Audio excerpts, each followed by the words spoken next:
Sa Northern Luzon, nasasakop ang probinsya ng Nueva Vizcaya. Napalibutan ito ng mga bundok at ilog. Pagsasaka at pagtatanim ng mga gulay ang pangunahing hanap buhay rito. Malayo ito sa karagatan. Ngunit nakapagtataka sa isang bayan ng Bambang ay may isang lugar na nagbubuga ng tubig na maalat o salt spring. Tawid na tayo dito sa may hanging bridge papunta dun sa salt spring na puntahan natin ngayon. Ayan o. Nakakatakot, umuuga. Mataas ang tubig ngayon dahil sunod ang ulan. Tingnan nyo naman yan. So, may haba din itong mga higit 100 metro. Etong hanging bridge or footbridge. Dapat natin marating yung kabilang dulo. Pag hindi ka sanay dito, nakakalula din talaga mga boss. Init na tayo sa tawid.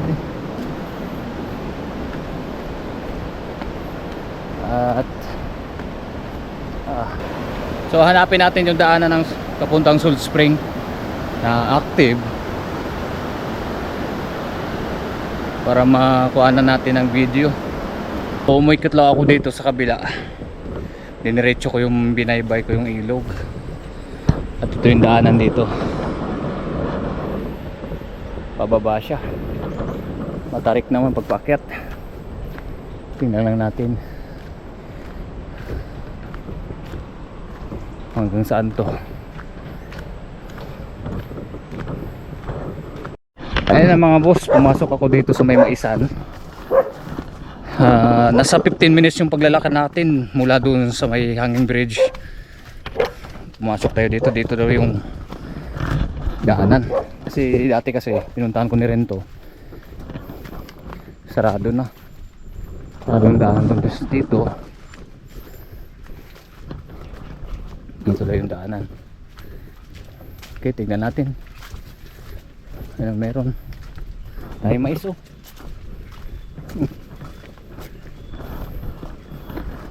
Bundok dito. Tapos may mga limestone doon oh. Ang ganda ng formation ng mga bato. Hindi lang kita sa camera. Ito na ba yun? So, ito na nga yun. Ito na nga. Ay, nag-iba na siya. Ayan oh. Yun, dito na. Sa wakas, nandito na tayo sa may Manamtam Salt Spring. Parang sa dagat. Pag din dito kayo, maaamoy nyo yung dagat talaga, maalat.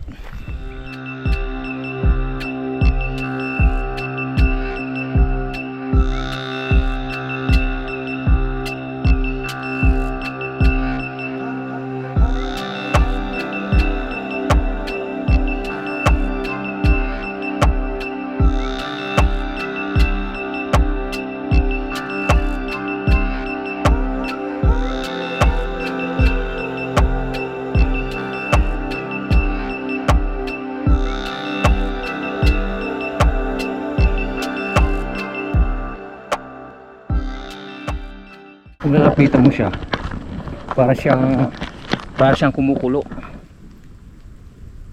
Ayan na siya oh. Para siyang kumukulo, pero kung hawakan mo ay hindi naman mainit. Umaago siya dito. Ginawa nila ng kanal. Yan po oh. Try natin tikman kung maalat ba. Alat mga boss. Meron siya ditong isa pang hukay. Ayan. So, parang nabubuong asin oh. Ito yung pinaka parang naninigas namang asin. Ito oh. Parang limestone.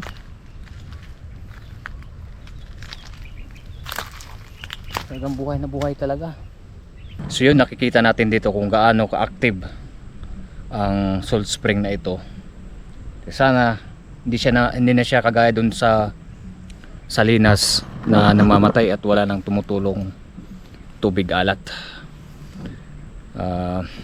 Napansin naman ito ng gobyerno, kaya nga nila hinukay ang salt spring dito.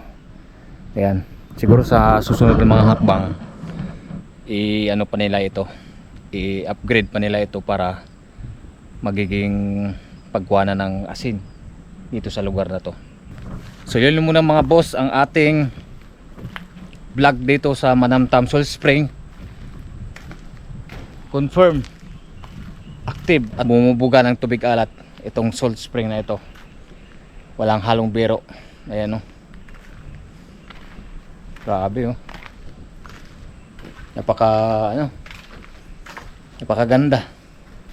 Napakaganda ng lugar na to. Thank you so much. So maraming salamat po.